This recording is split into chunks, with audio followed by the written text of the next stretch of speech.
নমস্কাৰ দোস্ত আজি পুনৰ এটা নতুন বিষয় লৈ আহিছো আৰু বিষয়টো হৈছে বড় জনগোষ্ঠী লোকসকলৰ পৰা বিভিন্ন জাতি জনগোষ্ঠীয়ে শিক্ষা লোৱাৰ এটা সময় উপযুক্ত সময় তেওঁলোকে তিনিখনকৈ চুক্তি শান্তি চুক্তি কৰিবলৈ সক্ষম হৈছে বিএসসি বিটিসি আৰু বিটিআৰ আৰু ইতিমধ্যে তেওঁলোকে তেওঁলোকৰ যি জাতিৰ পিতা অৰ্থাৎ বডফা উপেন্দ্ৰনাথ ব্ৰহ্মক এটা বৃহৎ স্বীকৃতি দিবলৈ গৈছে জাতিৰ পিতা বড়ফা উপেন্দ্ৰনাথ ব্ৰহ্মৰ যি জাতিৰ হৈ আগবঢ়াই যোৱা অনবদ্য অৱদানৰ বাবে এই স্বীকৃতি বিটিআৰ চৰকাৰ আৰু নিখিল বড়ো ছাত্ৰ সন্থাৰ সহযোগত লগতে দেশৰ যে ভাৰতীয় জনতা পাৰ্টি চৰকাৰ অৰ্থাৎ বিজেপি নেতৃত্বাধীন চৰকাৰখনে এই স্বীকৃতি দিবলৈ গৈছে আৰু 835 কিলোমিটাৰ দৈৰ্ঘ্যৰ এটা পথ বড়ফা উপেন্দ্ৰনাথ ব্ৰহ্মৰ নামত নামাঙ্কন কৰা হ'ব আৰু সেই পথটো হৈছে দিল্লীৰ কৈলাশ কলনী এতিয়াৰ পৰা দিল্লীৰ কৈলাশ কলনী নাম হ'ব বড়ফা উপেন্দ্ৰনাথ মাৰ্গ আৰু এই পথটিৰ কাষত থাকিব বড়ফা উপেন্দ্ৰনাথ ব্ৰহ্মৰ 9 ফুট উচ্চতাৰ এটা প্ৰতিমূৰ্তি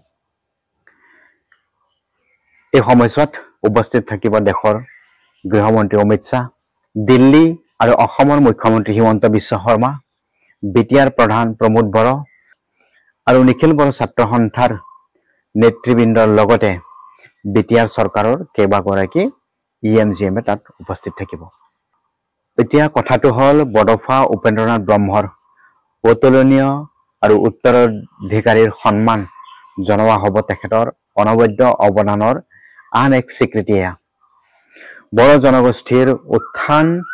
আৰু অধিকাৰৰ বাবে তেওঁৰ জীৱন দৃষ্টিভংগী আৰু অক্লান্ত প্ৰচেষ্টাৰ বাবে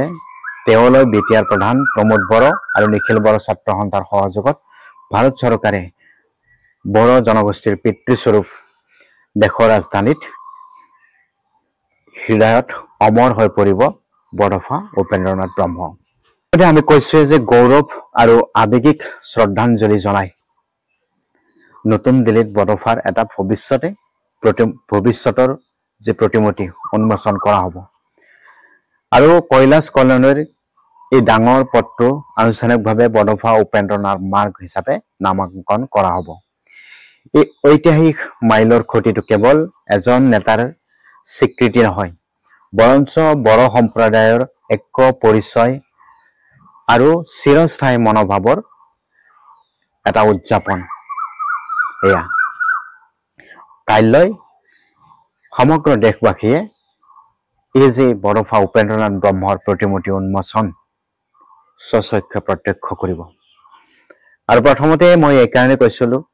যে বড়ো জনগোষ্ঠীৰ পৰা বিভিন্ন জাতি জনগোষ্ঠীয়ে শিক্ষা লোৱাৰ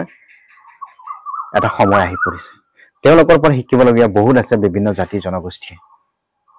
কাৰণ কিয় তেওঁলোকৰ যে অৱদান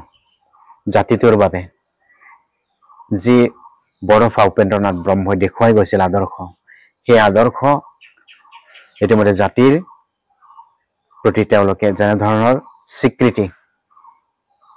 অকল ইয়া বড়ফা উপেন্দ্ৰনাথ ব্ৰহ্মক স্মৰণে নহয় জাতিটোৰ বাবেও এটা স্বীকৃতি তেওঁলোকে কাইলৈ সমগ্ৰ বিশ্ববাসীকে দেখুৱাবলৈ সক্ষম হ'ব তো বিষয়টো ইমানে আছিলে যদিহে কথাখিনি কিবা ইনফৰ্মেটিভ যেন লাগিছে তেতিয়াহ'লে লাইক কমেণ্ট আৰু সাবস্ক্ৰাইব কৰি দিবলৈ নাপাহৰিব ধন্যবাদ